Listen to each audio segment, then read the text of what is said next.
Alright guys, so a little intro and background on the car that we're going to be doing this 6-speed swap on.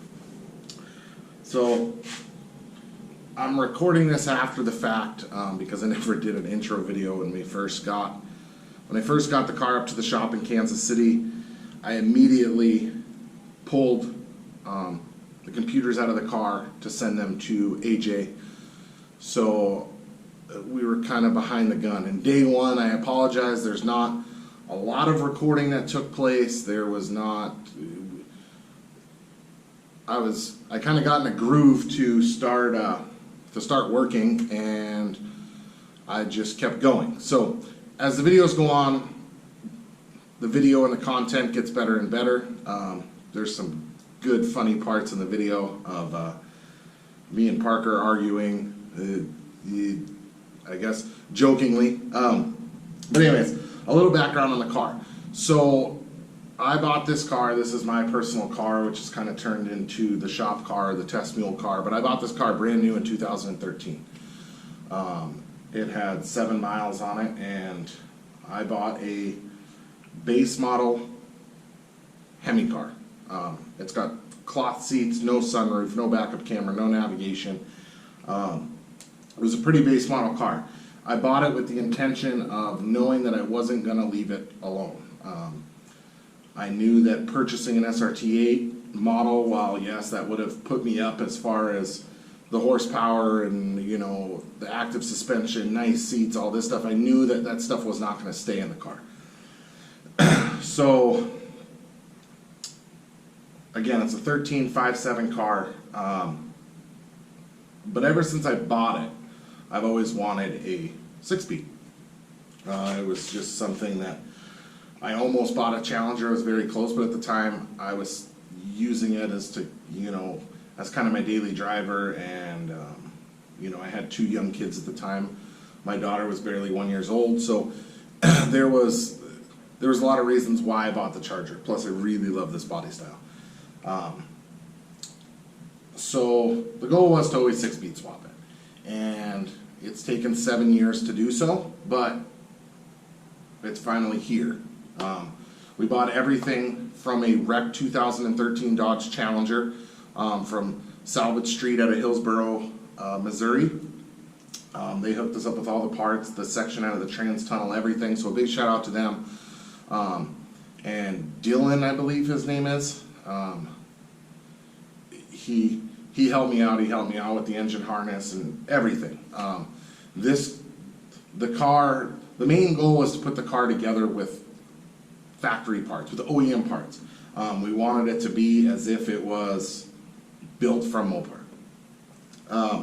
So I mainly autocross the car and do road course. I'm not a big drag race guy. But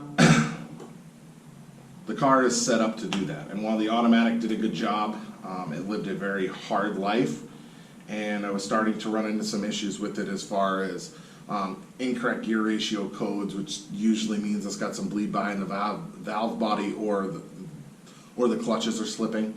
It really did not like running when it was cold. I usually had to put some heat in the trans before it would really do anything. But anyways, we bought everything from them, from Salvage Street. I went up to the shop in Kansas City, Missouri, our shop, AED Performance. You can check us out on social media or aedperformance.com. So we set out to pretty much complete the project in a week. 5 to 7 days was our goal, which we pretty much met. All the hard parts were done prior to, but anyways, you'll be able to see it in the video. You'll be able to see the whole build thing and what all took place, what all kind of went into it. Now, I want to specify that we are not a fabrication shop. This is not something, I apologize, I'm sweating profusely, it's hot. We do not do this stuff on a daily basis, and while we're a manufacturing company and we manufacture parts, car customization, I guess, is not something we do every day. While we all have, you know, a decent amount of skills in that area, it's not something we do every day. So I just want to make sure that's very clear to everybody. It's probably not even something that we will offer for other people. You know, we wanted to do it. We wanted to be the first second gen charger to do it, because there's a lot of people that say you can't do it based off of the computer electronics. When the chargers came out in 2011, they got an RF hub, which the Challengers didn't get until 15, until the redesign. So that made things a little bit more difficult, because just getting all the electronics to work and talk to each other, we knew was going to be a problem. And AJ Burge, who is going to program everything, he's phenomenal. He owns Hemi Tuner Performance up in Bayshore, New York. He does a great job. He has been around the Hemi game for a long time. Shout out to him. If you guys need anything Hemi related, tuning, car builds, anything like that, please reach out to him. So that's kind of the background on the car. Like I said, 13, kind of set up for autocross. Doesn't have the 5.7 anymore. It's got a 6.4 in it, semi-built, ported heads, cam. Naturally aspirated car. For what I do, the naturally aspirated makes a little bit more sense. My goal this winter is to build the bottom end of the car, or the bottom end of the engine this winter, and go high compression and either go E85 or race gas in it. But anyways, I hope you guys enjoy the videos. We're kind of new to this. Obviously, we're launching the channel based off of this, but again, video one's a little slow. It gets better and better as time goes on, and so yeah, enjoy, guys. So now we're full on into our project, 6-speed charger. There's we got the radiator out, as you can see here, and we got the full exhaust from the long tubes back, drive shafts out, and a bunch of electrical stuff hanging down already here. We disconnected the shift linkage, and we are going to pull the AC compressor, which you can kind of see up in here. We're going to pop the AC compressor down and pull the tranny line support brackets off the block. We're just going to pull the whole motor and tranny all at one time, attached to the K-member. We're going to set it down on a table. Most of the suspension will still be attached. As you can see over here, we got both brake calipers off, rotors off, disconnected from the upper, our upper control arm, our billet aluminum adjustable uppers. We got the shock mount loose, sway bar ends off, and so we are closing in on it. Sorry this video started off a little bit under some disassembly. We were in a rush to get the PCM and body control module out to our friend over at Hemi Tuner Performance, AJ at Hemi Tuner. Big shout out to him. He's going to be reprogramming the body control module and PCM for this Dodge Charger. Again, we're going to be doing a 60/60 6-speed tranny in it, the Mopar that Dodge should have made.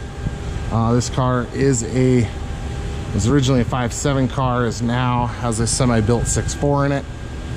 And it is my personal autocross and road course car, but also the shop car as well. So we're going to keep you guys updated. We have some time-lapse video of all the stuff coming out, and as we get more into the actual 60/60 process, we're going to be doing some video as well, showing you guys kind of step by step on what we're doing. This is going to be a learning curve for us as well, so just bear with us on that. All right, so now we got Graham in here removing the steering shaft bolt. See if I can get you guys an angle on it in here. There's a bolt going through the steering shaft. You can pull that one 10mm bolt out. We can just push the steering shaft back in towards the steering wheel, and that will disconnect it from the actual steering joint down here at the rack. That'll allow the power steering rack to stay attached to the front K-member as we remove the entire front K-member out of the car. Obviously we don't necessarily have to pull the whole motor and K-member and all that. At the time of this video, we're going to be putting in our AAD lightweight front K-member in the car, at the same time as doing the trans swap as well. So we're just gonna do it all at one time. It'll also free up a lot of room because we got to get up in here. We got to cut the floor out of the car up here to be able to put the shifter in, which we have from our donor car.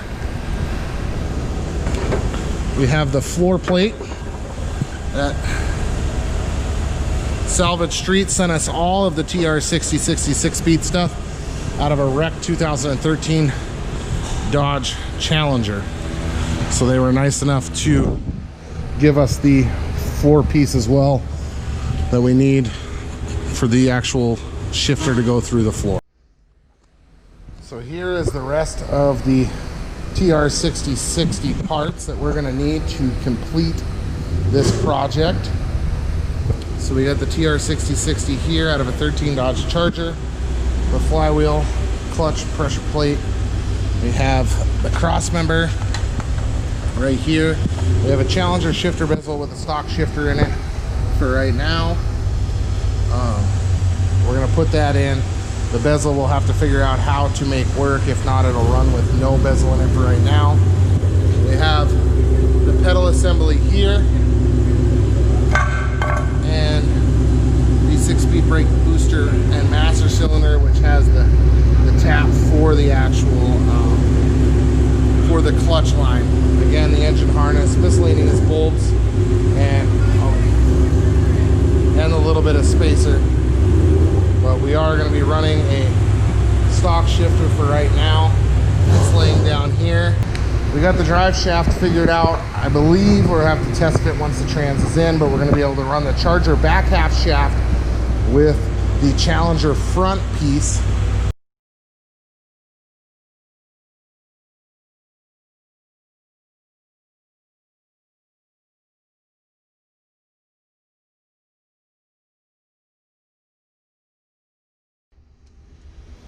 There we go. Get the whole 6.4 out. A little training fluid on the table coming out of the cooler lines. This will be the last time that this Nag 1 is attached to this 6.4, and this car will be an automatic. It's now a big hole in there. We're gonna switch the engine harness over. We purchased a same car that we got all the tranny stuff out of. We have a 6.4 6-speed engine harness here. So obviously the difference between this is that it's going to have all the transmission plugs on it, which is going to be this harness down here. These are going to go to all of the transmission connectors, and then it's also a non-MDS motor. So obviously all the automatic cars have what they call MDS, which this car was originally a 5.7 car, which this is the harness that I make to be able to run these 6.4 active runners on a 5.7 car. You can contact me on Facebook or Instagram if you're interested in doing a 6.4 manifold swap. So up here are all the MDS solenoids. There's 4 of them in there. They've already been shut off in the tune because the aftermarket cam. So now the new engine harness will no longer have the MDS solenoids on it. It will just have the VVT oil sensor plug up front. So we're gonna go ahead and switch, or we're gonna go ahead and pull the whole engine harness off of the car because we do have to switch that out. And tomorrow we're going to be pulling the motor from the K-member, pulling the tranny and torque converter off the back. We're going to be putting in our lightweight AAD performance subframe. We're going to be installing that all at the same time. So like I said earlier, we're going to be cutting the floor tomorrow, pulling the center console of the carpet out, doing all that so we can cut the floor and weld all that in. Mating the actual transmission to the engine, swapping over the wiring harness, putting the motor on the new K-member and all that. We want to thank you guys for watching. You guys have a wonderful night.